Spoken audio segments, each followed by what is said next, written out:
কাবা থেকে মহানবী সাল্লাল্লাহু আলাইহি ওয়াসাল্লাম যে দোয়া পড়েছেন, পৃথিবীর বুকে সবচেয়ে পবিত্র ও মহিমান্বিত স্থান হল পবিত্র কাবা ঘর।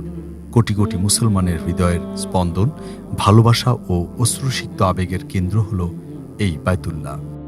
একজন মুমিন যখন প্রথমবার কাবার কালো গিলাফ খচিত সৌন্দর্য নিজের চোখে দেখে, তখন তার হৃদয় কেঁপে ওঠে, চোখ অশ্রু সজল হয়ে যায় এবং অন্তর ভরে যায় আল্লাহর মহিমা ও ভালোবাসায়।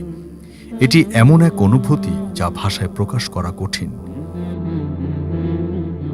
মহানবী সাল্লাল্লাহু আলাইহি ওয়াসাল্লাম যখন কাবা ঘর দেখতে পেতেন, তখন তিনি 2 হাত আকাশের দিকে তুলে এই ঘরের সম্মান মর্যাদা বৃদ্ধির জন্য দোয়া করতেন। তিনি বলতেন, হে আল্লাহ, তুমি এই ঘরের মান মর্যাদা ও সম্মান মহিমা বৃদ্ধি করে দাও।